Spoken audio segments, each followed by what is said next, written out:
முதல் அமர்வு உணவு இடைவேளைக்கு பின் என்னென்னா ஆவணங்களில் புதைந்திருக்கும் வரலாறு, குறிப்பாக தலித் வரலாறு. இன்றைக்கி இருக்கிற ஆர்கியூவல்ஸில் தலித் வரலாறு வந்து இன்னும் என்னென்னலாம் பேசப்படணும், அது எப்படிலாம் பேசப்பட்டிருக்கு, இல்லை அந்த பேசப்பட்டு இருக்கிற ஆவணங்களில் இருக்கிற விடுபடல்கள் குறித்தெல்லாம் வந்து இன்றைக்கி நிகழ்வில் நம்ம கூட பேச போகிறாங்க. பேச போகிறவங்களை நான் முதல்ல அழைக்கப்படுறவர் வந்து பார்த்திங்கன்னா is coming from United States, clinical சைக்காலஜிஸ்டாக இருக்கார் இன் ஃபிலடெல்பியாவில். He written 7 books. அதில் முக்கியமானவை தலித் குடிமகனின் மறுக்கப்பட்ட வரலாறு. அதுக்கப்புறம் புதுச்சேரியில் பட்டம் படித்துவிட்டு அமெரிக்காவில் கிளினிக்கல் சைக்காலஜிஸ்டாக இருக்கிறார். எழுத்தாளர் திரு சாக்கிய மோகன் அவர்களை மேடைக்கு அழைக்கிறேன் உங்களோட கரவொலிகளுடன். அவர் அமெரிக்காவிலேருந்து நமக்காக வந்திருக்காரு.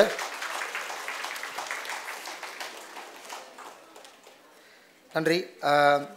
அடுத்ததாக நான் அழைக்க இருக்கிறவர் உங்கள் எல்லாருக்கும் ரொம்ப பரிச்சயமானவர் தான்.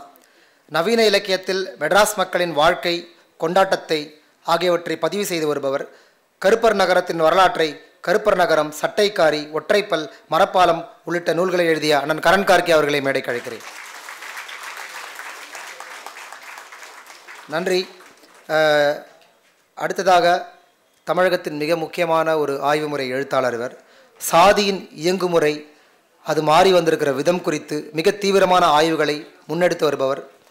காலனி கால ஆவணங்களை அடிப்படையாக கொண்டு சாதி குறித்து பல்வேறு ஆய்வுகளை முன்வைத்திருக்கும் இவர் தற்போது ஆதி திராவிடர் உரிமை ஆணையத்தின் உறுப்பினராக செயலாற்றி வருகிறார்.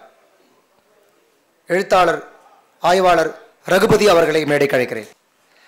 நன்றி.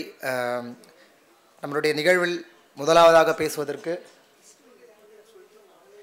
எழுத்தாளர் கரண் கார்கே அவர்களை மேடைக்கு அழைக்கிறேன்.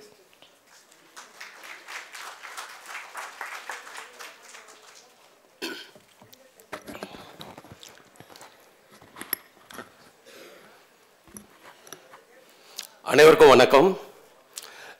ரொம்ப கொடூரமாக எல்லாம் பயங்கர ஆய்வாளர்கள் எல்லாமே பிஹெச்டி ஸ்காலர்லாம் பேசுகிறாங்க. சரி, எனக்கும் பேசுகிறதுக்கு கொஞ்சம் இடம் இருக்குது. முக்கியமாக ஆவணம், இந்த வரலாறுன்னும் போது அடிப்படையில் என் உள்ளமே வந்து வரலாற்று, என்னுடைய ஆழ்மனமே வந்து வரலாற்றால் தேங்கி இருக்கிறதா நான் ஃபீல் பண்ணுவேன். ஏன்னா இங்கே பேசுகிற எல்லா பேச்சுகளுமே வந்து எனக்கு எதுவுமே புதுசாக தெரியல. ஏன்னா நான் நகரத்தில் பிறந்து வளர்ந்தவன்ற முறையில் பெரிய அளவில் என்ன சாதிய தீண்டல்கள், இந்த நுண்மையான சாதிய தீண்டல்களை ஒரு 21 வயசு வரைக்கும் என்னால் புரிஞ்சிக்க முடியல. அப்போது உலக இலக்கியங்கள் முழுக்க வாசிச்சுக்கிட்டு இருக்கிறோம். உலக இலக்கியம்னா ரஷ்ய இலக்கியங்கள், லத்தீன் அமெரிக்க இலக்கியங்கள், பிரெஞ்சு, நம்ம ஐரோப்பிய இலக்கியங்கள்லாம் நான் ஓரளவுக்கு மொழிபெயர்ப்பில் வாசிக்கிறேன். வாசிக்கும்போது பார்த்தா அங்கே நிறைய நிறைவேற்றுமை இருக்குது. இப்போ அலெக்சே ஓலியோட நிறைவேற்றுமையை பற்றி படிக்கும்போது நமக்கு ரொம்ப அதிர்ச்சியாக இருக்குது. நான் அப்போ கூட என்ன சரியாக உணரல. நான் ஒரு அடிமையாக இருக்கிறேன்றது எனக்கு தெரியல.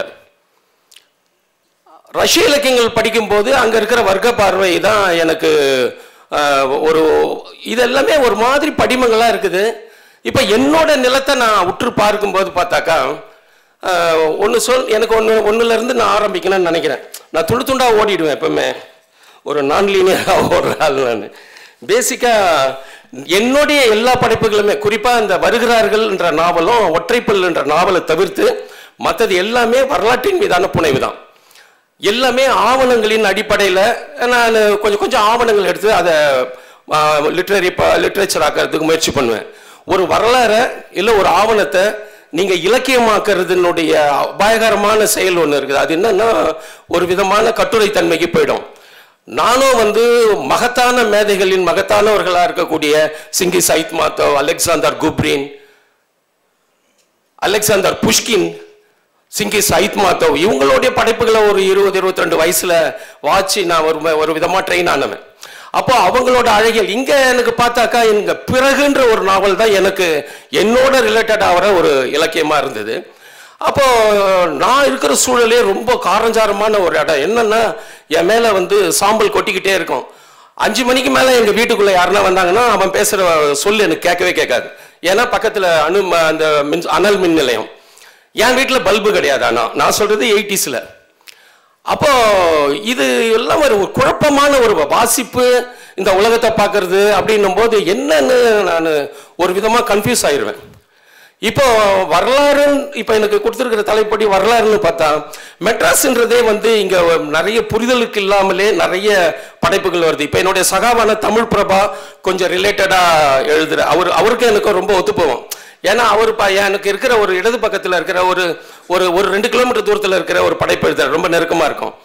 அதுக்கப்புறம் பார்த்தா இப்போ நிறைய பேர் எழுதுறாங்க. இப்போ எனக்கு தெரிஞ்சு விட்டல் ராவ் அப்படின்றவர் எழுதியிருக்காரு. சென்னை குறித்து வைத்தியநாத் என்றவர் ஒரு ஒரு பெரிய ஒரு வரலாற்று ஆவண தொகுப்பு எழுதியிருப்பாரு. அந்த கந்தசாமின்னு ஒருத்தர் எழுதியிருக்காரு, எஸ் கந்தசாமின்னு. எல்லாருமே வந்து இலக்கியம் குறித்து எழுதுறாங்க. இலக்கியமாக வந்து ரொம்ப குறைவாக இருந்தது. இப்போ இந்த நம்ம தோழர் வந்து சொல்லுவார் அடிக்கடி, சிங்கங்களை பற்றி வேட்டைக்காரன் சொல்லிக்கிட்டே இருக்கிறான்.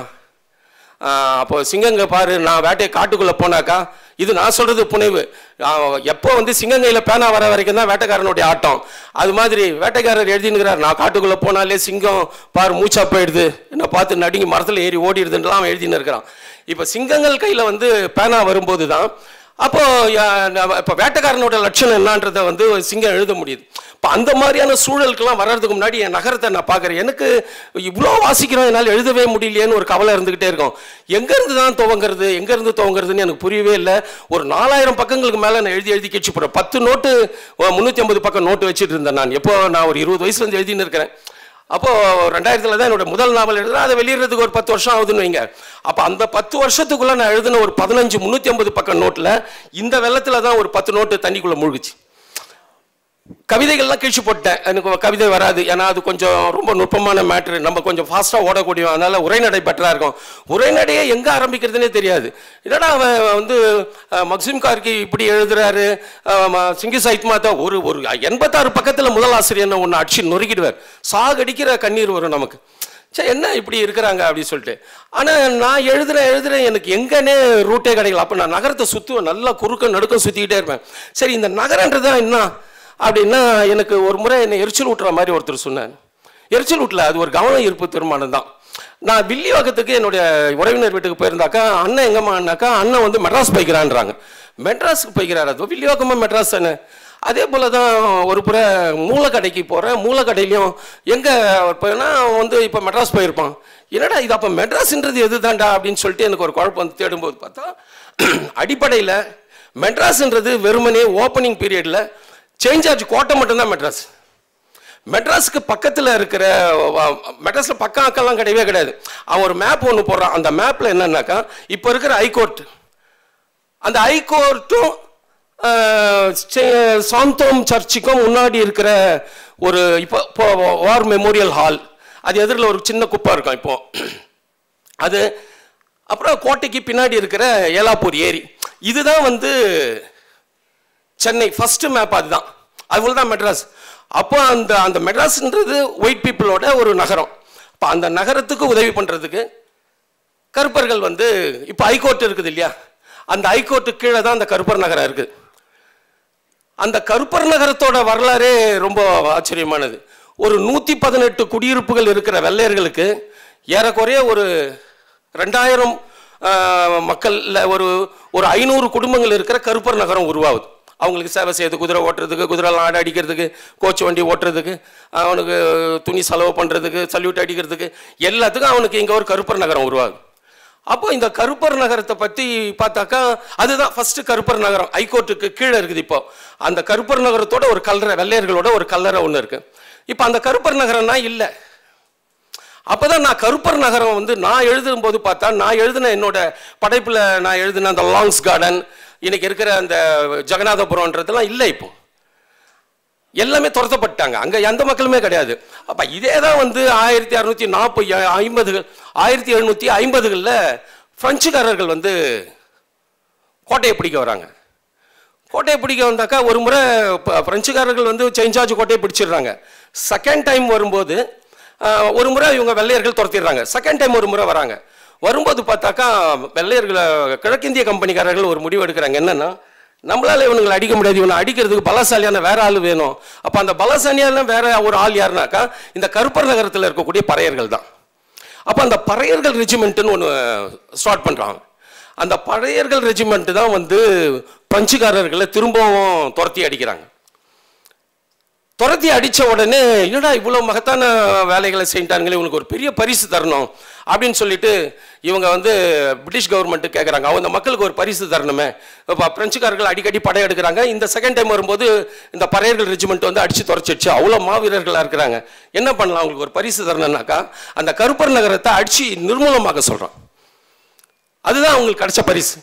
அந்த கருப்பர் நகரத்தை கம்ப்ளீட்டாக நிர்மூலமாக்கி அந்த இடத்துல எஸ்பிளினேட் ஒரு அதாவது இராணுவ பாதுகாப்பு சமதள பகுதியை உருவாக்குறாங்க. அப்போ அந்த பகுதியினுடைய எல்லை கற்களாக ஒரு 6 நடுறாங்க. அதில் ஒரு எல்லைக்கல் இன்னமும் இருக்குது.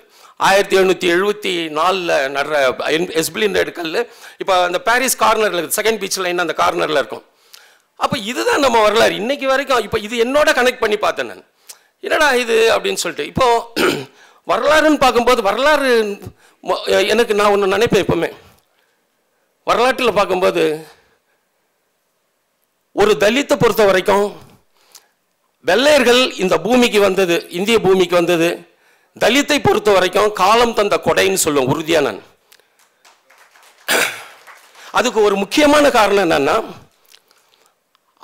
அவன் வந்து இந்தியர்களுக்கே பெரிய கொடை செஞ்சிருக்கான். ஒண்ணுமே இல்லை, வெள்ளையர்கள் இந்த பூமிக்கு வரலன்னா அசோகன்ற ஒரு மாமன்னன் நமக்கு தெரிஞ்சே இருக்காது. நம்ம வரலாறுல அசோகன்ற மாமன்னன் கிடையவே கிடையாது. நம்ம அசோகனை தான் அவன் கண்டுபிடிச்சி கொடுத்தான்ன்றது இல்லை. ராஜராஜ சோழனோட தஞ்சாவூர் கோவில் இருக்குது இல்லை, அதே வந்து ஒரு காடு வெட்டி சோழன் கட்டனது, யாரோ ஒரு பூதம் கட்டனது, இப்படியான கதைகள் நிலவன இடத்துல இது வந்து ராஜராஜ சோழன் ஒரு 1000 வருஷத்துக்கு முன்னாடி கட்டினான்னு நமக்கு சொன்னதே ஒரு வெள்ளையன் தான். அதுதான் நமக்கு இருக்கிற வரலாறு. அப்போ இந்த வரலாற்றை மீட்டு கொடுத்தது மட்டும் கிடையாது. என்னை பொறுத்த வரைக்கும் முதல் முறையா நமக்கு கூலின்னு ஒன்று அவன் தான் தரான். அவன் நம்மளை சுரண்ட வந்தான், கொள்ளையடிக்க வந்தான், எல்லாமே ஓகே. உள்ளூரில் இருக்கிற என்னுடைய நண்பன் என் இடுப்புலேயே எட்டி வச்சு என் முதுக உடைக்கிறான். தூரத்துலேருந்து வரவன் வந்து என்னோட கை குலுக்குறான், என்னை கட்டி அணைக்கிறான், என்னை ஷூ போட்டுக்கன்றான், என்னை ஹேட் போட்டுக்க சொல்கிறான், என்னை பெல்ட் கட்டிக்க சொல்கிறான், எனக்கு கூலின்னு ஒன்று தரான். அப்போ நான் அவனை நண்பன் தானே சொல்லுவேன். இப்போ என்னுடைய படைப்புகள் முழுக்க பெரும்பாலும் வெள்ளையர்களோ இல்லை ஆங்கிலோ இந்தியர்களோ வந்துக்கிட்டே இருப்பாங்கன்றதுக்கு ஒரு முக்கியமான காரணம் என்னன்னா, இந்த இவங்க மேலே இருக்கிற எனக்கு ஒரு அபிமானம். என்னை கொள்ளடிக்க வந்தான், எல்லாம் பண்ணான். ஆனால் என் வாழ்க்கையை சொல்லிட்டான்ல இவன். என் சாதியை எனக்கு சாதியற்ற என்ன, என் சாதியை வந்து எனக்கு ஒரு சாதியை கற்பிச்சு, இல்லாத ஒரு சாதியை கற்பிச்சு, தான் உயர்ந்தவன் தாழ்ந்தவன் இப்படின்ற கதைகள் எல்லாம் வந்து கட்டி என்னை நாசமாக்கினே. என்ன இப்போ இந்த இது எங்கேருந்து வந்து சடக்குன்னு எனக்கு சாதி அனுபவிக்காத நகரத்தில் இருக்கிற எனக்கு இது எப்படி வந்ததுன்னு நான் யோசிக்கும்போது தான் இந்த ஆவணமும் வரலாறும் என் ஆழ் மனசில் எப்பவுமே படிச்சு. யாருன்னா ஒருத்தர் தீண்டி அப்படி அப்படி அப்படி சின்னதாக ஒன்று சீண்டி வச்சா எல்லாத்தையும் என்னால் புரிஞ்சிக்க முடியுது. அப்படின்றது தான் என்னோட கருத்தை நான் வைக்க முனைகிறேன். நானும் பக்கமாக எழுதின்னு வந்து எவ்வளோ பேச போகிறேன்னு தெரில. ஆக்சுவலாக இதுக்கப்புறமா தான் நான் என்னோட நகரத்தை நல்லா முழுசாக பார்த்தா 2 விஷயமா எனக்கு தெரிஞ்சது. ஒன்று என்னன்னாக்கா, நான் சொன்ன முன்னாடி இருந்தது ஒரு மேப்பு, செகண்ட் ஒரு மேப் ஒன்று போடுறோம். அந்த மேப் என்னன்னாக்கா ஏறக்குறைய இன்னைக்கு இருக்கிற எலிஃபென்ட் கேட்டு ஒரு எல்லையாகவும், ஐநாவரம் ஒரு எல்லையாகவும், ஐநாவரம் இந்த கீழ்ப்பாக்கம் மனநல காப்பகம் இருக்குது, அது ஒரு எல்லை. அடுத்த ஒரு எல்லை வந்து நுங்கம்பாக்கம் ஒட்டி போகிற ஒரு எல்லை இருக்குது. இந்த எல்லை வந்து நான் பார்த்துருக்குறேன் 82 வரைக்குமே அந்த எல்லை இருந்திருக்கு. 82 வரைக்குமே இதுதான் நகரமாக இருந்திருக்குது. அப்போது அதுக்கு முன்னாடி எனக்கு அந்த பஸ் ரோட்டே தெரியும். 42 பாரிஸ்லேருந்து ஒரு பஸ்ஸு கிளம்பிச்சுன்னா லாஸ்ட் பெரம்பூர் தான். அப்புறம் எக்ஸ்டென்ஷன்லாம் அப்புறமா தான் வந்தது. வீனஸ்க்கு போச்சு, அப்புறம் குளத்தூருக்கு போச்சு, இப்போ ஆந்திராவுக்குள்ளே போய்டும் பொழுது நம்ம பிடிசி. அது வரைக்கும் டெவலப் ஆகிடுச்சு. இந்த பக்கம் வந்து எனக்கு தெரிஞ்சு தேனாம்பேட்டையோட லாஸ்ட், அதிகபட்சமாக போனால் சைதாப்பேட்டை பஸ்ஸு, அதுக்கு மேலே கிடையாது. அண்ணா நகருக்கே வந்து 7up 7Cன்னு சொல்லிட்டு ஒரு 2 பஸ்ஸு தான் பெஸ்ட்டு இதுக்கு. அது வந்து 90ஸ்க்கு அப்புறமா. நான் சொல்கிற 80ஸ்ல நான் இஎஸ்ஐ ஹாஸ்பிட்டலுக்கு என்ன கூட்டிட்டு ஒரே ஒரு 35 பஸ் வரும். அது எங்கேருந்து போவோம், பாரிஸ்லேருந்து ஐநாவரம் டெப்போக்கு போவோம். அவ்வளோதான். சென்னையோட ஒரு சின்ன பகுதி, அவ்வளோ குறுகிய இடம் தான்.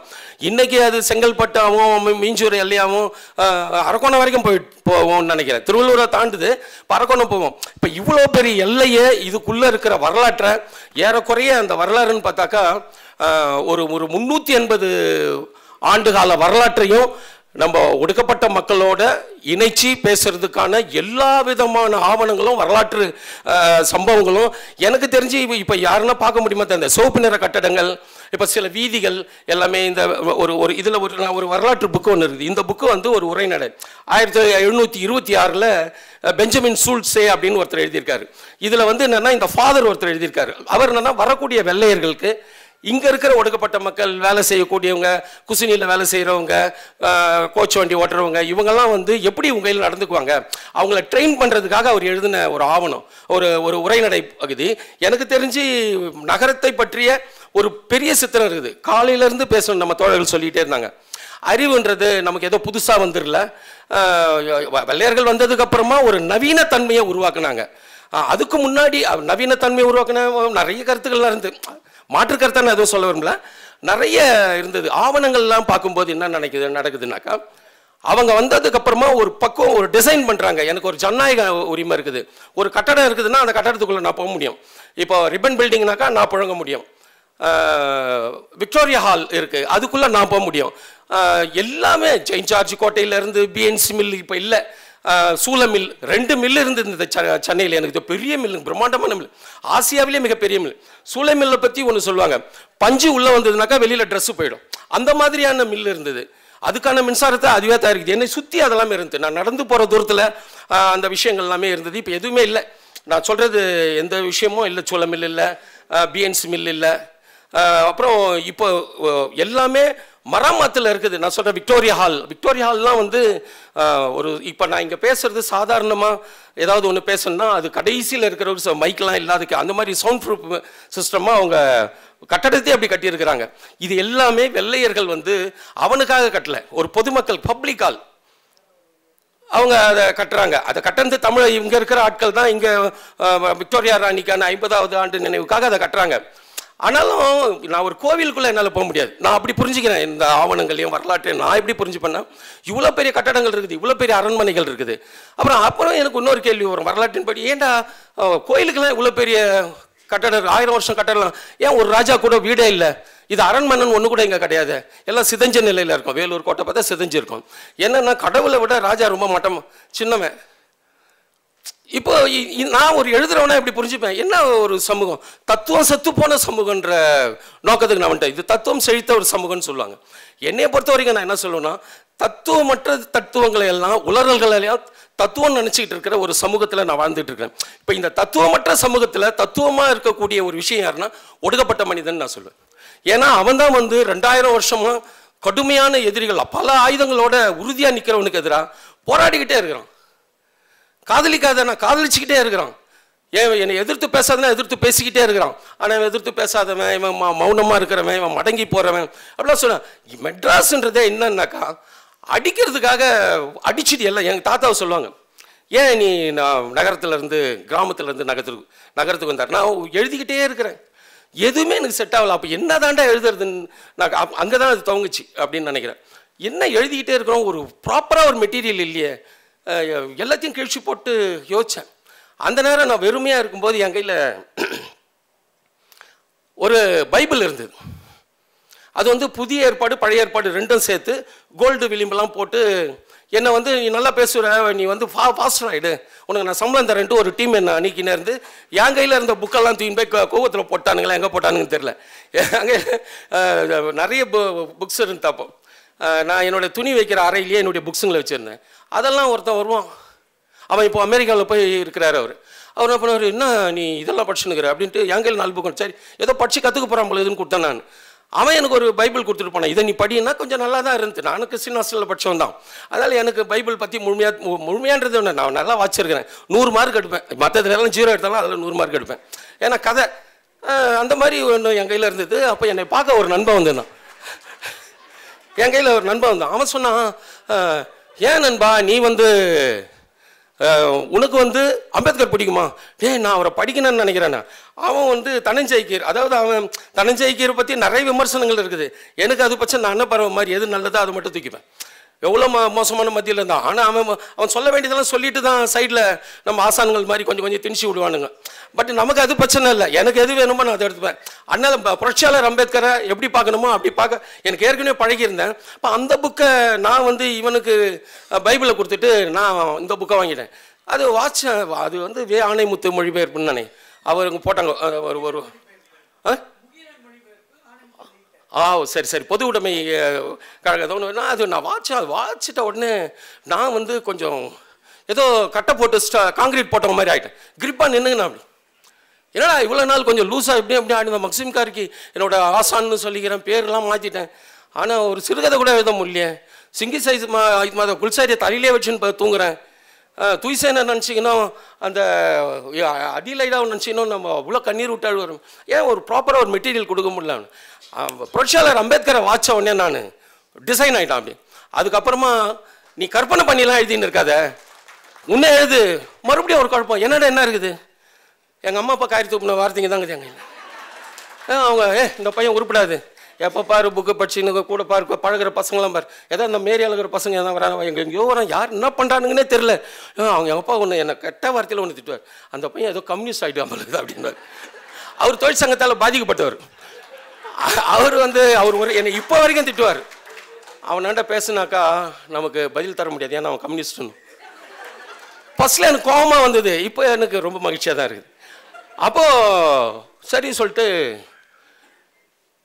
என்னடா எதுவுமே இல்லையே, அப்போ என்ன பண்ணுறது.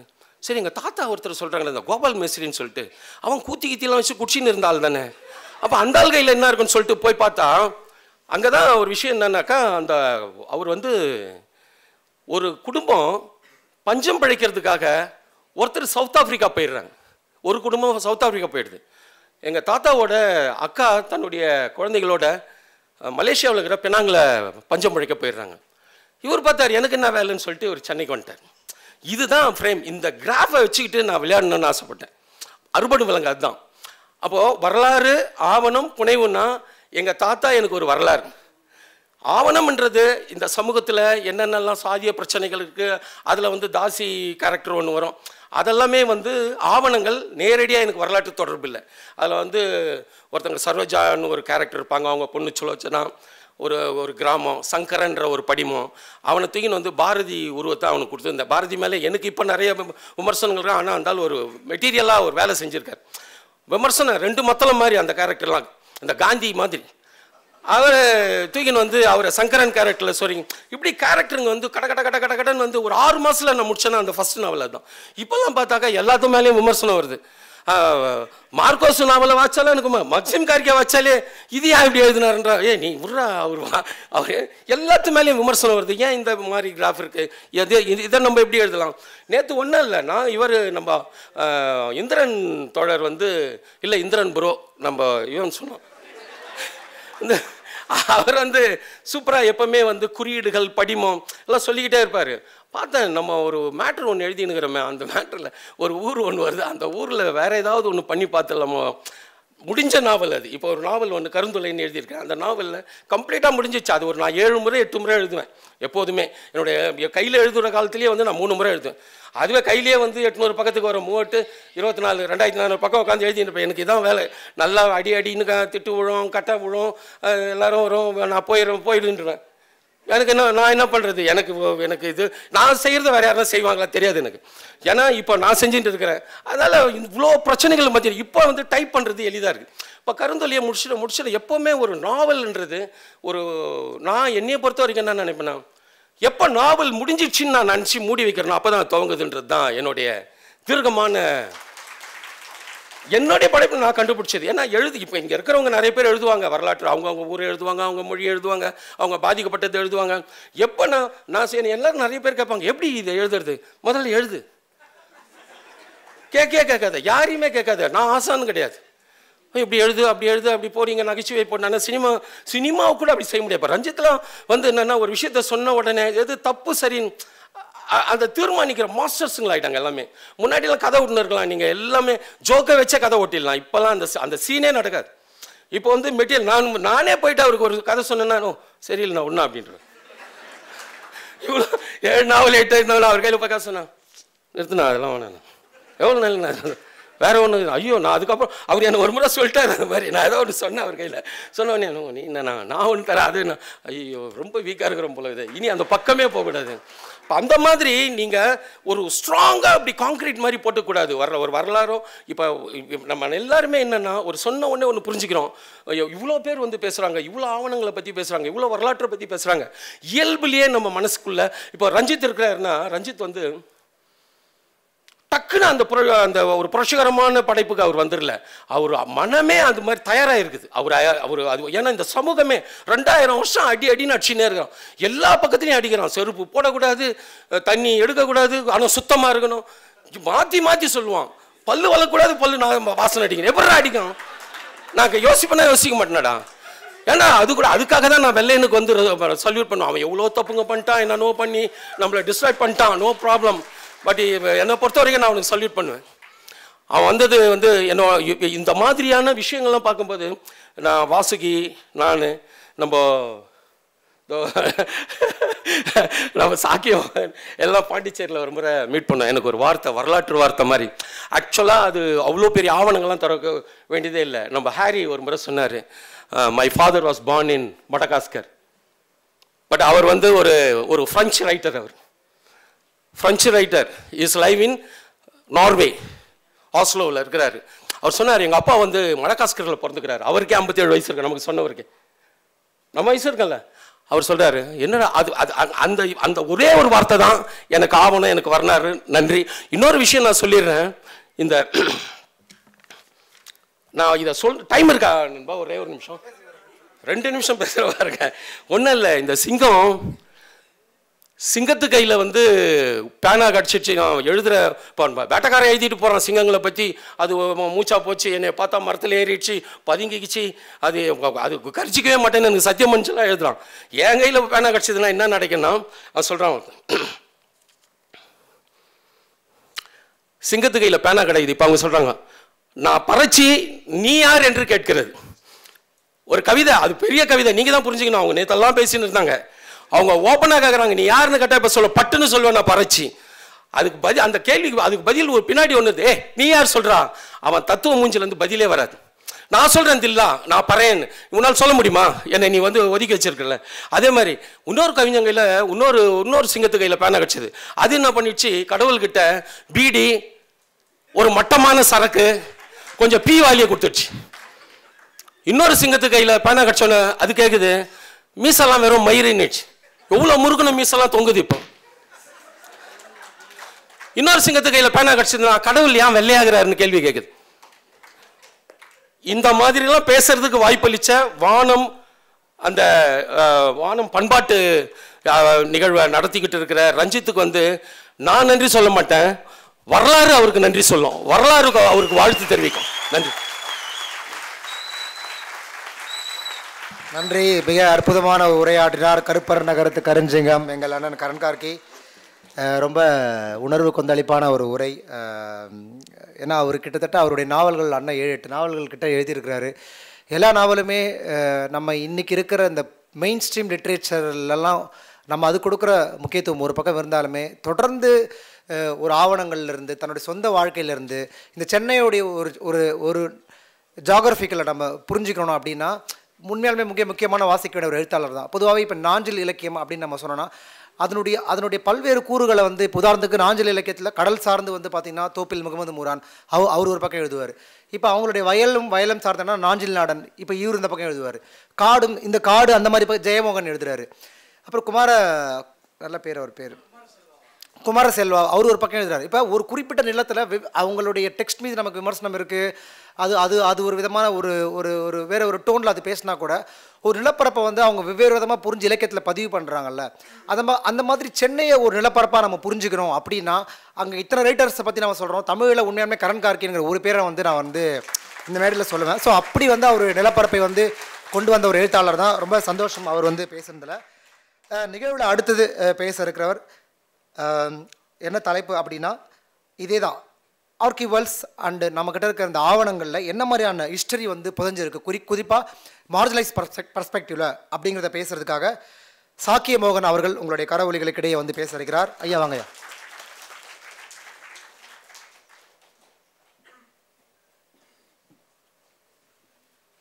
ஜெய் பீம்.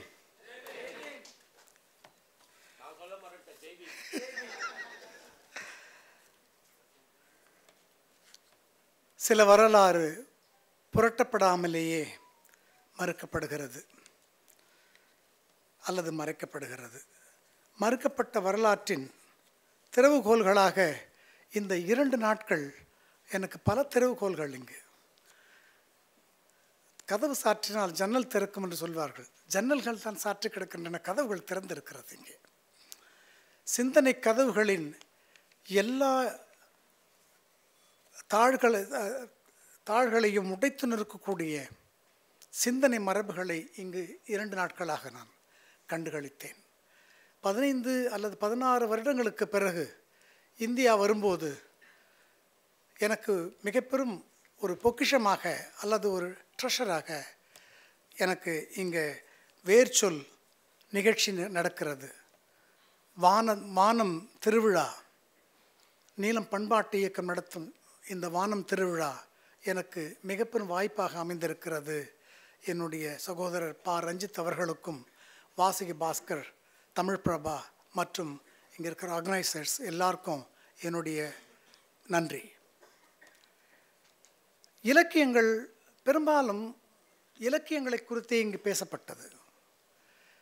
இலக்கிய தரவுகள், இவ்வளவு இலக்கிய தரவுகள் தலித்துகளுக்காக இருக்கிறதா என்ற கேள்விகளுக்கு மத்தியில் நான் இங்கு வரும்போது இப்படிப்பட்ட பல வகைமைப்படுத்தக்கூடிய அளவுக்கு இலக்கிய திரட்டுகளை இங்கு வழங்கினார்கள். பெருமாள் முருகன் தொட்டு கடைசியாக கார்கி வரைக்கும் இந்த நிகழ்ச்சியை நான் கண்டு வருகிறேன். இவ்வளவு தரவுகளை எங்கு வைத்திருந்தார்கள் இத்தனை நாள்? அப்படி சொல்லும்போது நீலம் பண்பாட்டு இயக்கம் வேர்ச்சொல் என்ற ஒரு குடையின் கீழ் எல்லோரையும் இணைத்து இப்படி ஒரு வாய்ப்பை எனக்கும் வழங்கியதற்காக மீண்டும் நன்றி. இலக்கியங்கள், படைப்பிலக்கிய திரட்டுகள், கவிதை, கட்டுரைகள் எல்லாம் பதிவுகள் தான் என்றாலும், தலித் எழுச்சிக்காகவும் தலித் அரசியலுக்காகவும் பதிவுகள் தான் என்றாலும், வரலாறு தான் எல்லா அதிகார தளங்களையும் ஆக்கிரமிக்கிறது. ஒரு சமூகம் தனக்கான வரலாறு இருந்தும் எழுத்து வடிவில் இல்லாமல் தவிக்கிறது. தலித் வரலாறு 2001 history of Dalit struggle for ஃப்ரீடம்னு ஒரு புத்தகம் எழுதியிருந்தேன். அது சில ஆய்வுகளுக்கு ஜேஎன்யூ போன்ற, நம்ம லக்ஷ்மண் அங்கே படித்த அந்த ஜேஎன்யூ போன்ற சில தலித் கொஷின் பற்றி ஆய்வு பண்ணுற சில பேருக்கு பயன்பட்டதாக கூட சொல்லியிருந்தாங்க. அதன் பிறகு சரி, இது தமிழகத்தை சார்ந்து இன்னும் கொஞ்சம் எழுதுவோன்னு சொல்லிட்டு தலித் குடிகளின் மறுக்கப்பட்ட வரலாறு அப்படின்னு ஒரு நூலை எழுதியிருந்தேன். அது 2000 காப்பி தான் போட்டிருந்தேன். அந்த நூல் ஒரு 500 காப்பி டிசம்பர் 6ஆம் தேதி அம்பேத்கர் மண்டபத்தில் என்னோடய ஸ்டூடெண்ட்ஸ் தான் விற்றாங்க. அவங்கவுங்க நிறைய காசு கொடுத்து வாங்கினாங்க. அது வெறும் 100 ரூபா தான் நினைக்கிறேன். ஆனால் அவ்வளோ காசு கொடுத்து வாங்கினாங்க. ஒரே காப்பி 5000 கூட கொடுத்தாரு சில பேர். எனக்கு ஆச்சரியத்தை கொடுத்தது அது. இப்படி தாகத்தோடு நிற்கிறார்கள் மக்கள். எனக்கான வரலாறு இருக்கிறதா என்று, அது உள்ள என்ன இருக்கிறது அப்பாற்பட்ட விஷயம். தலித் குடிகளின் மறுக்கப்பட்ட வரலாறு என்று சொல்லும்போது அதற்கான ஒரு முக்கியமான ஒரு முக்கியத்தை நான் அறிந்தேன். பிறகு அந்த நூல் ஒரு அளவில் எல்லோரிடம் சேர்ந்ததா என்றால் எனக்கு கேள்விதான். ஆனால் அதை மீண்டும் நான் வாசிக்கும்போது நாம் நல்லா தான் பண்ணியிருக்கிறோம்னு நினச்சேன் நான். ஆனால் அதை மறுபதிப்பு செய்யணும்னு சொல்லிட்டு நான் அதை ஒர்க் பண்ணியிருக்கிறேன்.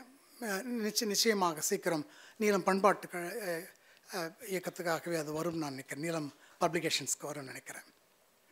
வரலாறு பல தேசிய கட்டமைப்புகளுக்கு அடிகோலி இருக்கிறது. பல வரலாறு மறுக்கப்பட்டிருக்கிறது.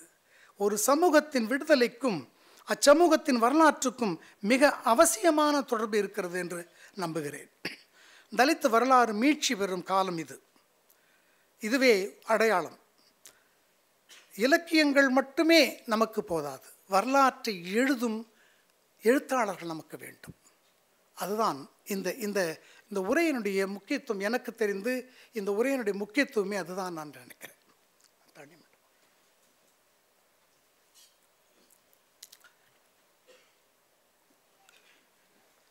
அதாவது வரலாற்றியலுக்கான முன்னறிவிப்பாக நான் எழுதிய அந்த மறுக்கப்பட்ட வரலாறு அதாவது இது பிரசிடென்சி காலேஜில் கூட என்னுடைய நண்பர் ஒருத்தர் இருந்தார். அவர் அந்த நான் பிஏ படிக்கும்போது என்னுடைய ஹிஸ்ட்ரி பேப்பரில் என்ன பண்ணாங்கன்னா டார்க் ஏஜ், கலபரா டார்க் ஏஜ், அது கொஸ்டின். அது நான் என்ன பண்ணேன், அதுக்காக சில தரவுகளை படித்திருந்தேன். அப்போ அது கோல்டன் பீரியடு தான் அது அப்படின்னு நான் எழுதியிருந்தேன். இதற்கு எனக்கு அந்த அந்த பேப்பருக்கு கிடைச்ச மார்க் 0 தான் கிடைச்சது. இதை திருத்தினவர் என்னுடைய சொந்தக்காரன்னா கிறிஸ்டோஃபர்னு ஒரு ப்ரொஃபஸர், பிரசிடென்சி காலேஜ் இருந்தவர். அவர் அவரே இந்த நூலை நான் எழுதி அவர்கிட்ட கொடுக்கும்போது அவர் கண்ணீர் விட்டு அழுதார். இதை ஏன் குறிப்பிட்டு காட்டுறேன்னா, நாம் எழுதும்போது ஒரு முயற்சி செய்யும்போது அவங்க எக்ஸாம் ஓரியன்டில் நான் எழுதியிருக்கணும். நான் எழுதலை, நான் அது எழுதலை, உடைச்சி எழுதியிருந்தேன். அது ஒன்று மட்டுமே, ஒரே கேள்விக்கு மட்டுமே முழுக்க ஏறக்குறைய ஒரு 20 பக்கத்துக்கு மேலே எழுதியிருந்தேன். ஸோ அது தமிழரசு பக்கத்தில் அது வெளியிடப்பட்டது. ஏன் இப்படி எழுதுகிறாங்க, ஏன் இது முரண்பட்டு எழுதுகிறாங்கன்னு கூட வெளியிட்டிருந்தாங்க. அப்போது நான் இது சொல்லுறதுக்கு காரணம் என்னன்னா, ஒரு தலித் வரலாறு எழுதப்பட வேண்டும். இவ்வளவு ஆதாரங்கள் கிடைச்சிருக்கு நமக்கு. ஆனால் நம்ம ஸ்டாலின் ராஜாங்கம் உட்பட லக்ஷ்மணன் போன்றவர்களை நான் கேட்டுக்கொள்வது என்னன்னா, ஒரு குழு அமைத்து, அந்த குழுவில் இந்திரநாரியா இருக்காங்க, ஒரு குழு அமைத்து தலித் வரலாறை கட்டமைக்க வேண்டிய அவசிய காலம் இது. ஏனென்றால் இந்த வரலாற்றை திரிபுவாதம் செய்து கொண்ட இந்த ஆட்சியில் நம்முடைய வரலாறு காணப்படாமல் இருந்தால் நாம் இங்கு இல்லாத மக்களாக அந்த சிட்டிசன் படத்தில் வர்ற ஒரு நிலையாக ஆக்கிவிடணும் தான். ஆகவே எப்படி இந்த நம்முடைய வரலாற்றை உள்ளே இழுக்க முடியுன்றப்போ, நான் இந்தியா பிரிட்டிஷ் ஏகாதிபத்தியத்திலிருந்து விடுபட்டு அரசியல் சுதந்திரம் அடைந்த போது பல்வேறு சமூகங்கள் தம்முடைய ஜாதி அடையாளங்களுடன் முன்னேறி கொண்ட போது நம்முடைய மக்கள், ஒதுக்கப்பட்ட மக்கள் அந்த முன்னேற்றத்தின் சுவையை கூட அடிநாதத்தை கூட அடையாத நிலை இருந்தது. இப்படிப்பட்ட ஒரு நிலையில் தான் நாம் இப்படி தலித் வரலாறு எழுதுனா என்ன பண்ணோம். நான் படிக்கிற காலத்திலேயே 88லேயே புதுச்சேரி பல்கலைக்கழகத்தில் தலித் ஹிஸ்டாரியோகிராஃபின்னு ஒரு பேப்பர் எழுதியிருந்தேன். தலித் ஹிஸ்டாரியோகிராஃபி. இது என்ன தலித் ஹிஸ்டாரியோகிராஃபி? ஹிஸ்டாரியோகிராஃபி போதாதா? ஏன்னா அப்போது எனக்கு கே குணசேகரன்கிட்ட நான் அதை உரையாடல் நடத்தியிருந்தேன். அவர்கிட்ட தான் நிறைய உரையாடல் நான் நடத்தியிருக்கேன் வாழ்க்கையில் நிறையா. அப்போது தலித் ஹிஸ்டாரியோகிராஃபின்னு ஏன் வேணும்? அப்படி இருக்குதா? ஹிஸ்ட்ரி ஆஃப் ஹிஸ்ட்ரின்னு தலித்ஸ்க்கு இருக்குதா? நான் இருக்குதுன்னு சொன்னேன். எங்கே இருக்குது? எத்தனை காவியங்கள் எழுதி போட்டிருக்கிறாங்க. ஆமாம், பாணன்லேருந்து வள்ளுவன் வரைக்கும் எழுதின என்ன தடயங்கள்லாம் வரலாறுகள் இல்லையா என்ன? வீரசோழம் இலக்கணத்துக்கெல்லாம் இலக்கணமாக இருக்கிற வீரசோழையும் நமக்கு வரலாற்று பதிவுகளை தரலையா என்ன? வீரராஜேந்திரனை பற்றி சொல்லலையா? அது இப்படி நான் நிறைய வரிசைப்படுத்தியிருந்தேன். நாம் அப்போது ப்ரைமரி சோர்ஸஸாக என்னுடைய வரலாறு, நான் பிறந்த என்னுடைய 5000க்கும் மேற்பட்ட ஆண்டுகளாக என்னுடைய வேர்க்கால்கள் இந்த நாட்டில் இருக்கிறது. என் வேர்க்கால்கள் துவங்க வேண்டுமென்றால் ப்ரீ ஹாரப்பன் பீரியட் என்று சொல்லப்பட்ட குள்ளி கல்ச்சர்ன்ற அந்த பீரியடில் துவங்குது. அப்படியானால் நான் எங்கிருந்து வந்தேன், இங்கே முளைச்சனா அப்படின்ற பல கேள்விகளுக்கிடையே ப்ரீ ஹாரப்பன் ஸ்டேஜ், ஹாரப்பன் நாகரிகம்தான் முதல் நாகரிகம் என்று புகழப்படுகிற அளவில் ப்ரீ ஹாரப்பன் ஸ்டேஜ்லேயே நம்ம இருக்கிறோன்றதுக்காக அப்போ நம்முடைய வரலாற்று ரிசோர்ஸஸ் அங்கேருந்து அந்த ஆர்டிஃபேக்ட்ஸ்லேருந்து எடுக்கலாம், நம்ம கலைப்பொருள்கள்லேருந்து. ஹாரப்பன்ஸ் இன்ஸ்கிரிப்ஷன்ஸ் அந்த இங்கே தமிழ் இன்ஸ்கிரிப்ஷன்ஸ்க்கும் அதுக்கு ஒரு ஒற்றுமை என்னென்னா பூஸ்டர் பேடன்னு சொல்லுவாங்க. இடமிருந்து வலம் இருக்கும், வலம் இருந்து அப்படி இடம் இப்படி தான் போவோம் அந்த எழுத்து வடிவம். நம்ம படிக்கும்போது இப்படி ஸ்ட்ரைட்டாக அப்படி படிக்க முடியாது. இந்த வகை இங்கே தமிழ் கல்வெட்டில் கூட அது மாதிரி இருந்திருக்குது சில கல்வெட்டுகளில். ஆகவே இப்படிப்பட்ட அந்த இன்ஸ்கிரிப்ஷன் வழியாக அது நம்மளுக்கு ஆதாரம். நாம் உரிமை கொள்ள வேண்டிய ஆதாரங்கள் ஹாரப்பன் இன்ஸ்கிரிப்ஷன்லேருந்து. அப்போது நிறைய புத்திஸ்ட் பீரால் நிறைய எவிடன்ஸ் நமக்கு இருக்குது. இது நாம் உரிமை கொள்ள வேண்டிய ஆதாரங்கள். அதுக்கப்புறம் மாடர்ன் பீரியட் வர்றப்போ உங்களுக்கு வந்து இங்கே தமிழகத்தில் வந்து முக்கியமான பீரியட் அது பின்னாடி வரேன் நான். டாக்டர் அம்பேத்கர் எழுதின ஆவணங்கள், அதெல்லாம் முக்கிய ஆவணங்கள். இந்த முத்துகிருஷ்ணன் ஒரு எழுத்தாளர் இருக்கார், ரொம்ப அந்த யூடியூப்பில் நீயா நானா நிகழ்ச்சியில் ஒரு அற்புதமான நிகழ்ச்சி பேசி கொடுத்துருந்தார். ரொம்ப பிடிச்சிருந்தது அது. அந்த இவ்வளோ எழுதி போட்டிருக்கா ஒரு மனுஷன். நேரை விட பல மடங்கு அதிகமாக இவர் எழுதியிருக்கிறாரு. நேர் தான் நிறைய எழுதுகிறா சொல்லுவாங்க, ஆனால் அவரை விட பாபா அம்பேத்கர் நிறைய எழுதியிருக்கிறாரு. இது ஏன் வாசிக்கலை, இது ஏன் கையில் எடுக்கலை? இது வரைக்கும் எத்தனை பிஹெச்டி ஆய்வுகள் அவரை குறித்து வந்திருக்குது? அந்த கேள்வி முக்கியமான கேள்வி தான் நமக்கு. ஒவ்வொரு ஆய்விலும் சில பேர் பண்ணியிருக்காங்க. நம்ம எம்ஏடிஸில் நிறைய பிள்ளை வந்திருக்காங்க, பல இடத்துல பண்ணியிருக்காங்க, ஜேஎன்யூவில் நிறைய பேர் வந்திருக்காங்க. இருந்தாலும் எத்தனை ஆய்வுகள் பாபா அம்பேத்கர் பற்றி எழுதியிருக்கிறோம்? நாம் வந்து முதலில் கை கொள்ள வேண்டிய இடங்கள் வந்து பல்கலைக்கழகங்கள்.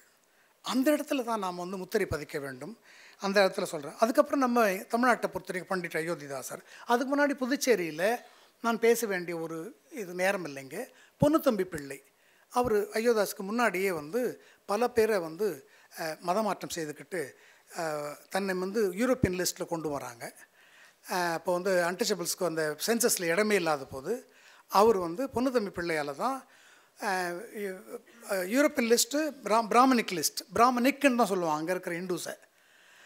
அப்போது யூரோப்பியன் லிஸ்ட்டு பிராமணிக் லிஸ்ட் தான் இருந்தது. அப்போ நம்மள லிஸ்ட்லேயே கிடையாது நம்ம ஆளுங்க அங்கே. அப்போது கிறிஸ்டியனைஸ் ஆன உடனே, கிறிஸ்டியானிட்டிக்கு மதம் மாறின உடனே ஏறக்குறைய 3200 பேர் முதல் முறையாக யூரோப்பியன் லிஸ்ட்டை வர்றாங்க. இது மிகப்பெரிய ஒரு jump from untouchable, the state of untouchability to the top level European. அதுக்கு நம்ம பொன்னுத்தம்பி பிள்ளை வந்து பெரிய பாடுபட்டிருக்காரு. அவரை எதிர்த்து அந்த கோர்ட்டில் அவர் ஷூ எல்லாம் இது மாதிரி போடக்கூடாது வழக்கு இருந்தது. அதெல்லாம் நினச்சி நான் பாரிஸில் படித்தவன், அதனால் நான் இப்படி தான் போடுவேன் அப்படின்னு அவர் எதிர்ப்பு தெரிவித்து அதே இதில் இருந்தார். சில பேருக்கு வந்து இன்னும் பொன்னுத்தம்பி பிள்ளைன்றப்போ அவர் தலித் இல்லையா அப்படிங்கிற கேள்வி இருக்குது. மதுரை பிள்ளையை கூட அப்படி தான் சொன்னாங்க, எப்படி பிள்ளை வரும்னு சொல்லிட்டு. பொன்னுத்தம்பி பிள்ளைன்னு இதுக்கு முன்னாடி நான் பார்த்தப்போ இருந்த 88 தெரு பேர் பார்த்தப்போ பொன்னுத்தம்பி பிள்ளை, ரூன்னா தெரு, பொன்னுத்தம்பி பிள்ளைன்னு இருந்தது. இப்போ போய் பார்த்தா பிள்ளை எடுத்துகிட்டு இருக்கிறாங்க, பொன்னுத்தம்பி மட்டும்தான் இருக்குது. ஸோ இப்படி தான் இருந்தது. ஆகவே இதுக்கப்புறம் நான் வந்து என்னுடைய தரவுகளை நான் என்ன வச்சேன்னா, தம்மா பத்திரிக்கை நடத்திட்டு இருந்தேன். அந்த பத்திரிக்கையில் 2000 அதில் நிறைய தரவுகளை நான் கொண்டு வந்தேன், பண்டிட் அயோத்திதாசனுடைய தரவுகளையும் பாபா அம்பேத்கரையும். ஆகவே அப்படி வந்து குறிப்பாக வந்து திருவள்ளூர் மாவட்டத்தில் தான் முக்கரம்பாக்கன்ற வரியாரில் தமிழ் ஆசிரியர் தான் எனக்கு முதல்ல 1984 அயோத்திதாசரை எனக்கு அறிமுகப்படுத்தினார். ஸோ இப்படி ஆவணங்களில் புதைந்திருக்கும் வரலாறு அது என்னது? ஆவணங்களில் புதைந்திருக்குது.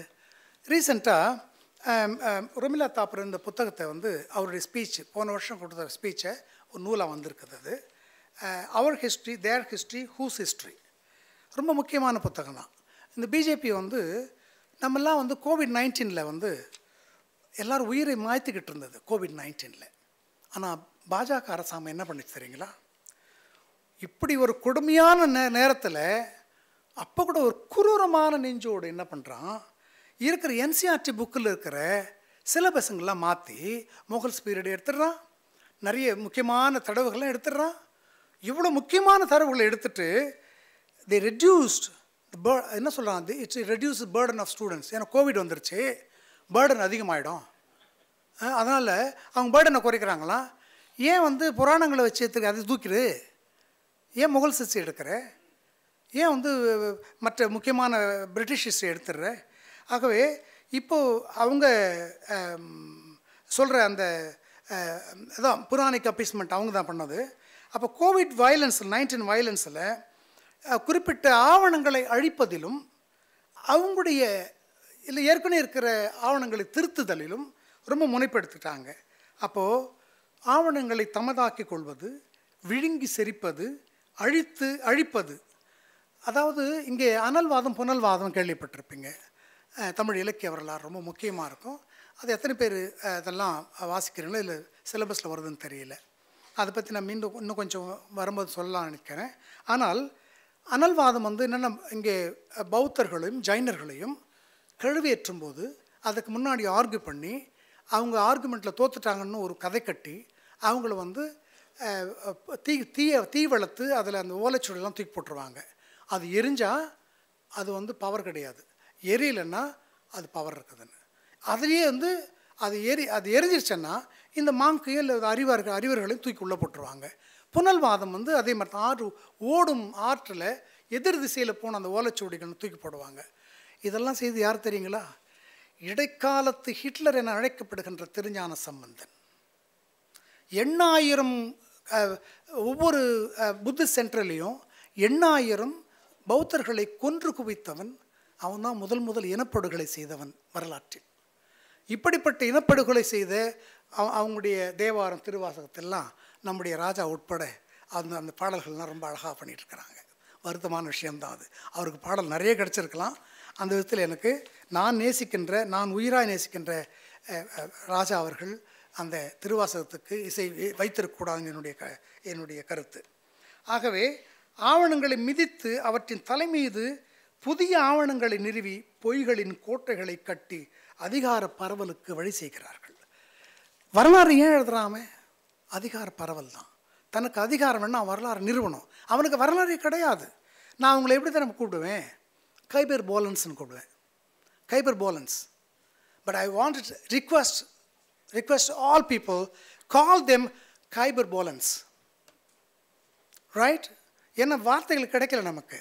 அவங்க வந்து ப்ரீ ஹாரப்பன்னா அப்படி உள்ளே வந்துடுவான். ஆரியன் உள்ளே வந்துடுவான். அல்லது ப்ரீ ஆரியன் ஏதாச்சும் உள்ளே வந்துடுவான். அப்போ கால் தெம் கைபர் போலன்ஸ்.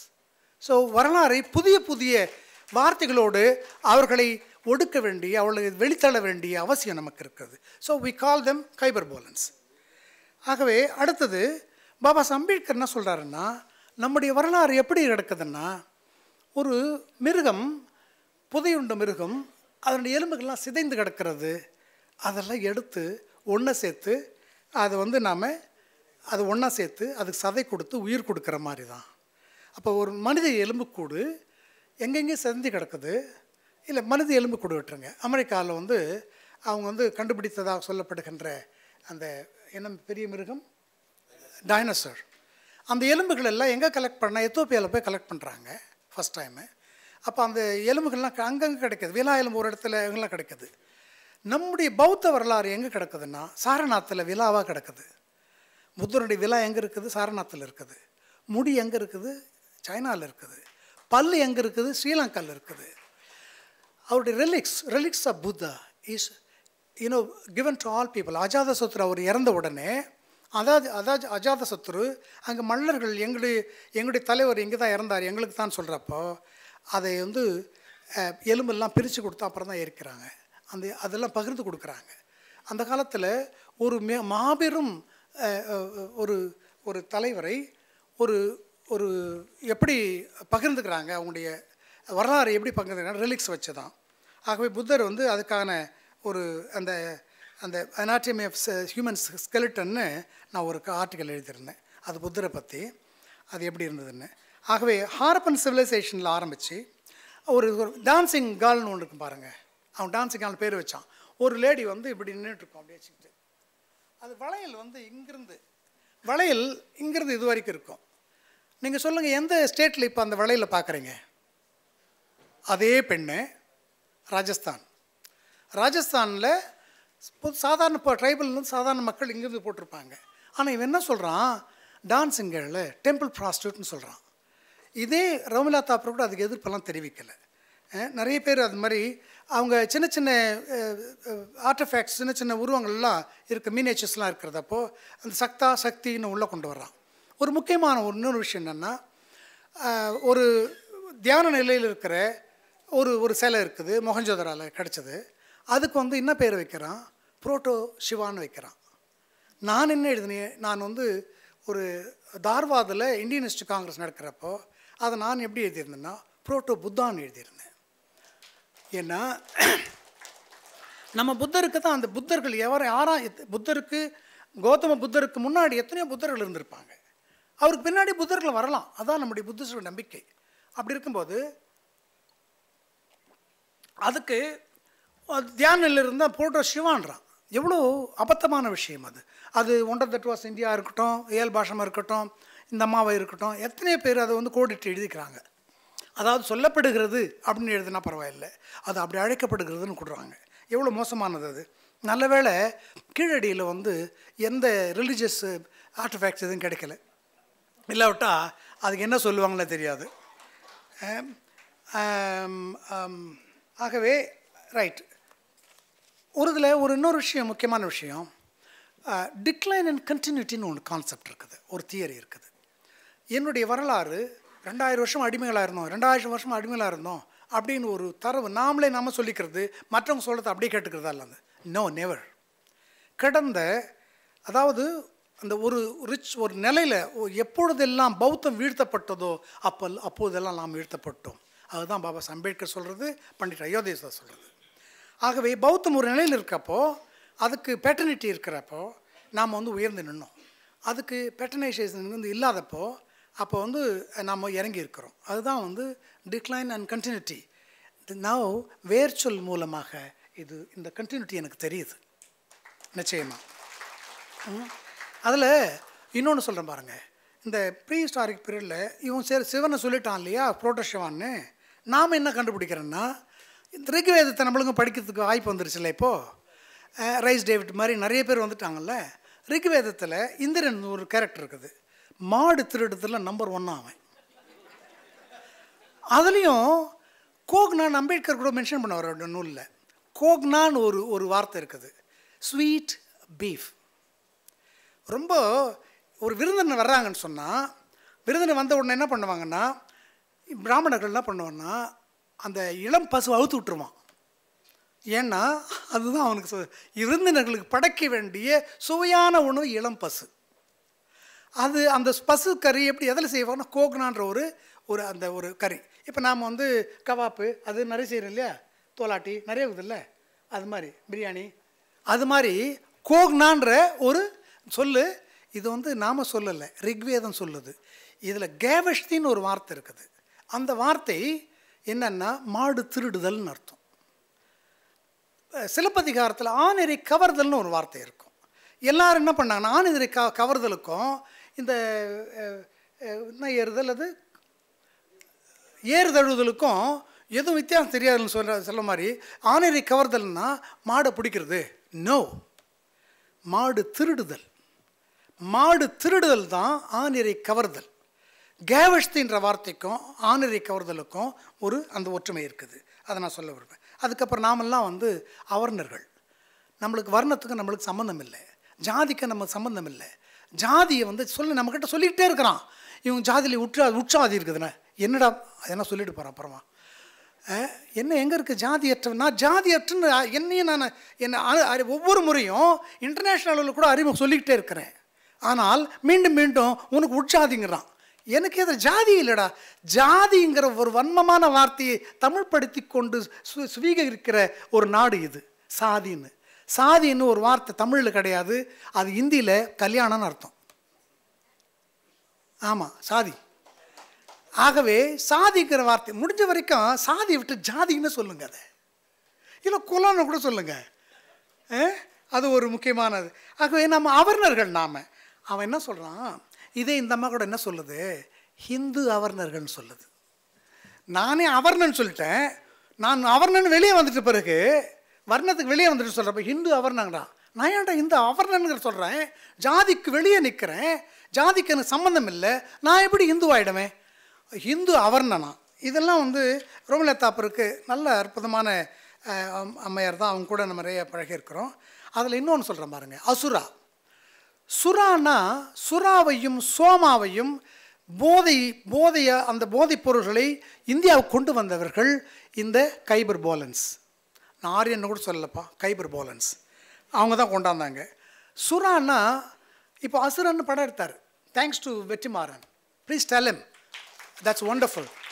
அசுரனுங்கிற வார்த்தைக்கு சரியான ஒரு மீனிங் அந்த படம், எப்படி இந்த மக்கள் போராட துணிந்தவர்கள்னு. ஆனால் சுரர்கள் நம்ம தமிழ் இதில் நம்முடைய பஞ்சசீலத்தில் ஒரு சீலம் சுராமேரைய மஜ்ஜபமா தட்டானா வேரமணி சிக்காபதம் சமாதியாமி. I take precept not to take any intoxicants life, particularly சுரா. ஏன் சுரான்னு வார்த்தையை வந்து புத்தர் அந்த காலத்தில் சொன்னார்? ஏன்னா அது கண்டினியூட்டி. அந்த சுறாவும் சோமாவும் கண்டினியூட்டி. நீங்கள் ஹேராம் படத்தில் பார்த்தீங்கன்னா ஒரு இருக்கும், அந்த சோமா ஏதா குடி சோமா அப்படின்னுமா கமலஹாசன் குடிச்சிட்டு வெறி ஏறும் அவனுக்கு. உலகத்திலேயே வெறியேறக்கூடிய வெறியேறக்கூடிய ஒரு வஸ்து எதுன்னா சோமா. அதை ஆர்எஸ்எஸ்காரன் இன்னும் குடிச்சிட்டு இருக்கிறான். இது தடை செய்யப்படாமலே இருக்கிறது. இங்கே தமிழ்நாட்டில் டாஸ்மாக் கடையை மூடுன்னுவான், நாம் சோமாவை மூடுறான்னு சொல்லணும். ஆகவே இது வரைக்கும் அந்த அளவுக்கு வந்து நிறைய சொல்லணும்னு நினச்சேன். இதை மட்டும் சொல்லி நிறைய இருக்குது. விக்டிமைசேஷன் ஆஃப் அவேர்னஸ் அதுதான் வரும், அதுதான் சொல்ல வந்தோம். அது பரவாயில்லை. என்னென்னா இப்போது ஒரு முக்கிய நிகழ்வு இருக்குது. வரலாற்றை இப்படி எழுதுதலுக்கு அம்பேத்கர் நம்மளுக்கு சொல்லி கொடுத்துருக்காரு. நான் என்னுடைய சாப்டர் அந்த மறுக்கப்பட்ட வரலாறில் சொல்லறிவியலில் மீளும் தலித் வரலாறு அப்படின்னு எழுதியிருக்கிறேன். அப்புறம் இவர் வரலாற்றியலில் பாபா அம்பேத்கரனுடைய அந்த பங்கு பற்றின்னு எழுதியிருக்கேன். அது வந்து ரொம்ப முக்கியமான விஷயந்தான். அது நமக்கு நேரம் இல்லாததுனால இதில் வந்து கழுவேற்று வழக்கம் ஒன்று இருக்குது. கழுவேற்று அதை பற்றி பேசணும்னு நினச்சேன் நான். ஏன்னா எனக்கு அரை மணி நேரம் கொடுப்பாங்கன்னு சொல்லிட்டு தான் நான் ப்ரிப்பேர் பண்ணியிருந்தேன். எனிவே இதை மட்டும் சொல்லிடுறேங்க. பறையர் பெட்டாலியனை பற்றி நம்ம தொட்டுட்டு போனார். அந்த பறையர் பெட்டாலியனுக்கு நடக்கிறதுக்கு அது எங்கே ஆரம்பிக்குதுன்னா, நான் வந்து மறுக்கப்பட்ட வரலாறு வந்து இதில் வேலூரில் வெளியிடுறாங்க. 2006 200 ஆண்டுகள் நிறைவு பெறுது அந்த வேலூர். அது சிப்பாய் கலகம் சொல்கிறோம் இல்லையா, அதுக்கு வந்து நாம் வச்ச பேர் வேறு. அதுக்கு சீருடை கலகம். சீருடை கலகம் சொன்னால் பார்க்க வேண்டாம். சீருடை கலகம் சொன்னால் அதில் ஒரு வரலாறு இருக்குது. இந்த இப்போ இந்த வேலூரை வந்து சிப்பாய்கள் என்ன பண்ணுறாங்கன்னா, இந்துக்களும் முஸ்லீம்களும் ஒரு கூட்டணி அமைக்கிறாங்க.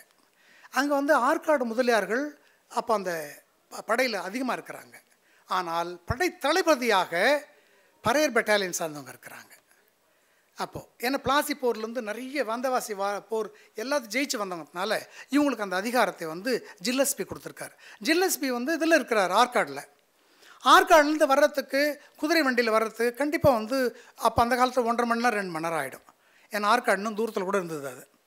ஆகவே அவர் வர்றதுக்குள்ளார இந்த கலகம் அடக்கப்பட்டது. யார் அடக்குனாங்க? யாரை அடக்குனாங்க? அடக்கியது பறையர் பெட்டாலியன். அடக்கப்பட்டது அங்கே இருக்கிற ஜாதி இந்துக்கள். என்னென்னா கயிறு கட்டிருந்தாங்க. அப்போ ஒரு சீருடை இது வந்து ஒரு ஆர்டர் கொடுக்குறார் ஜில்லஸ்பி. எவன் அது இதெல்லாம் வச்சுருக்கான், அதெல்லாம் மாற்றிட்டு நம்ம கொடுக்க சீருடைய போடுறான்னு இவங்களுக்கு அடிச்சது ஆட்டம் பறையர் பெட்டாலியனுக்கு. இதுதான் அவன் வந்து கயிறு அறுக்கலாம் சொல்லலை. இந்து கயிறு அடையாளத்தெல்லாம் எடுக்க சொல்லிவிட்டு மொத்தம் நெற்றியில் குங்குமம் வைக்கக்கூடாது, நாமம் போடக்கூடாது. அதே மாதிரி அவன் தாயத்தை கட்டக்கூடாது. முஸ்லீம்ஸு தாயத்தை கட்டக்கூடாது. ஏன்னா பறையனுக்கு தான் எதுவும் கிடையாது. இந்த அடையாளங்கள் எல்லாம் இந்த அடையாளங்கள்லாம் துறந்தவன் தானே. ஆகவே எல்லாத்தையும் அறுத்து எரிஞ்சிட்டு அவங்க வந்து அங்கேருந்து வர்றதுக்குள்ளார ஒரு பறையர் பெட்டாலியனுக்கோ பிரிட்டிஷ் ஆர்மிலேருந்து யாருக்கோ ஒரு சேதாரம் இல்லாமல் 652 கலகக்காரர்களை கொன்று குவித்து அந்த கலகத்தை சீருடை கலகம் என்று சொல்லப்படுகிற வேலூர் புரட்சி. இவங்க தமிழ்நாட்டுக்காரங்க வந்து முதல் சுதந்திர போர்னு சொல்கிறானுங்க. இது முதல் சுதந்திர போரில் ஜாதி அடையாளங்களை காட்டிக்கிறதுக்கானதை அடித்து நொறுக்கி இருக்கிறான் பறையர் பெட்டாலியன். இந்த எழுச்சி வரலாறு இருக்குதுல்ல, இந்த எழுச்சி வரலாறு ரொம்ப விரிவாக எழுதியிருக்கிறேன் நான் அதை பற்றி. அது எப்படி துவங்கினாங்க, எப்படி வந்தேன்னு சொல்லிட்டு. அதில் இன்னொரு கருத்து என்னென்னா, அந்த இந்த புத்தகத்தை வெளியிடுறதுக்கு போயிருந்தோம். அதுக்கு முன்னாடி நாள் வந்து கலைஞர் கருணாநிதி வந்து அந்த கொண்டாட்டம் 200வது ஆண்டு விழா சோகத்தை கொண்டாடும் விதமாக ஒரு அரசியல் நடக்குது. அங்கே ஒரு ஃபங்க்ஷன் நடக்குது. அதே வேலூர் டவுன் ஹாலில் நடத்திட்டு போகிறாரு. சில துரோகிகளால் நாம் வீழ்த்தப்பட்டோம் அப்படின்னு கலைஞர் சொல்கிறாரு. அடுத்த நாள் அங்கே இருக்கிற மிலிட்ரி நிறைய நண்பர்கள் இருந்தாங்க, அம்பேத்கர்வாதிகள். அவங்க இந்த நூலை வெளியிடுறதுக்கு என்னை வெளியே கூப்பிட்டுருந்தாங்க. அப்போ நான் சொன்னேன், ஆம், துரோகிகளால் வீழ்த்தப்பட்டது நாம் தான் அந்த துரோகிகள். பறையர் பெட்டாலியன் தான் துரோகிகள்.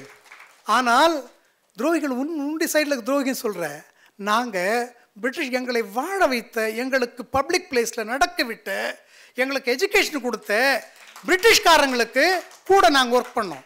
இந்த ஏற்கனவே 1700லேருந்தே கிட்டத்தட்ட 1890 வரைக்கும் கூட படையில் நாம் இருந்தோம்.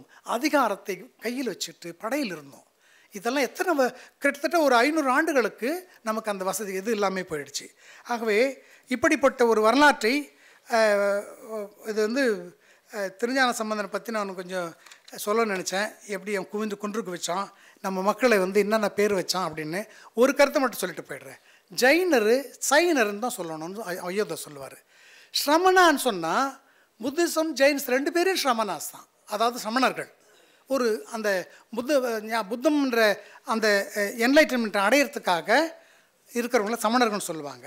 ஆனால் தமிழ்நாட்டில் மட்டுமே நான் பேராசிரியர் அரங்கமல்லிகா, பேராசிரியர் யார் ஸ்டாலின் ராஜாங்கம், இவங்களுக்கு எல்லாருக்குமே சொல்லிக்கிறதுன்னா சமணர்கள்னு வேண்டுமென்னே பௌத்தர்கள்ன்ற ஒரு அடையாளத்தை அழிப்பதற்காக சமணர்கள் மட்டும் சமணர்கள் ஜெயின்னா சமணன்னு சொல்லி வச்சுட்டாங்க. நோ, அமணர் என்றார் ஜெயினிஸ், சமணர் என்றார் பௌத்தர்கள். இதில் வந்து நான் சொல்லலை, அதை திருஞான சம்பந்தம் சொல்கிறான், ஏற்றுக்கலாமில்ல?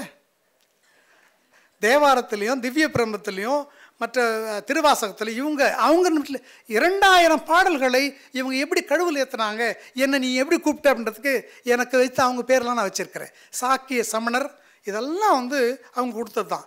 நான் சாக்கிய அந்த பேரை நான் வச்சிருந்து புத்தர்களுடைய வழித்தோன்றல் மட்டும் இல்லை, இங்கு நம்மை படுத்தினார்கள் சாக்கியர்கள் என்று. ஆகவே இந்த ஆவணங்கள் மிக வேண்டும். வரலாற்று எழுதுதலை கண்டிப்பாக செய்யுங்க. இவ்வளோ தடயங்கள் வந்துருச்சு. பாரஞ்சத்துக்கு நான் மிகவும் நன்றி சொல்ல கடமைப்பட்டிருக்கிறேன்.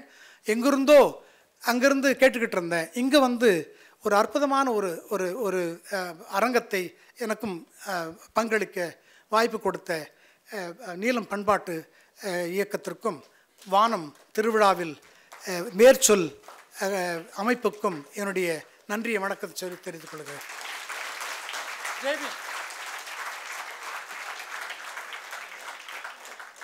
நன்றிங்க ஐயா, ரொம்ப அற்புதமான ஒரு உரை நிகழ்த்தினீங்க.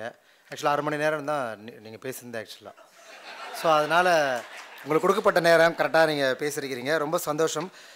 ஆக்சுவலாக என்னென்னா, பொதுவாகவே இப்போ தலித் தரப்பு சார்ந்து பேசக்கூடிய பேச்சாளர்கள், ஆய்வாளர்கள், அவங்ககிட்ட அவ்வளோ தரவுகள் இருக்குது, அவ்வளோ விஷயங்கள் பேசுகிறதுக்கு இருக்குது மற்ற எந்த வகைமை சார்ந்தவர்களை விட. ஏன்னா 2 விஷயம் பண்ண வேண்டியிருக்கு. நம்ம நேற்று பேசும்போது கூட சொன்னோம், ஏன்னா நம்மளை பற்றி இங்கே எழுதப்பட்ட நரேஷனை நம்ம முதல்ல டீகன்ஸ்ட்ரக்ட் பண்ண வேண்டியிருக்கு, அப்புறம் நம்ம தன்னியல்பாக சொல்ல வேண்டியது இருக்குது. ஸோ நம்ம வெறும் ஸ்ட்ரெயிட்டாக மட்டும் பேச வேண்டியது. அதனால தான் இவங்க எல்லாரும் பேசும்போதும் 2 விஷயங்களை சேர்த்து பேசுகிறதெல்லாம் இவ்வளோ டைம் எடுக்குது.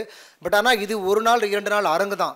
நிறைய தனித்தனி டாப்பிக்கில் வந்து நம்ம நீலமுடைய எக்மூரில் இருக்கிற அரங்கில் நிறைய நிகழ்வுகள் நம்ம நடத்துகிறோம், ஒர்க் ஷாப் நடத்துகிறோம். So whoever want to peculiar topic to discuss about the Dalit politics, please feel free. There is a space for us. Okay. So thank you so much again.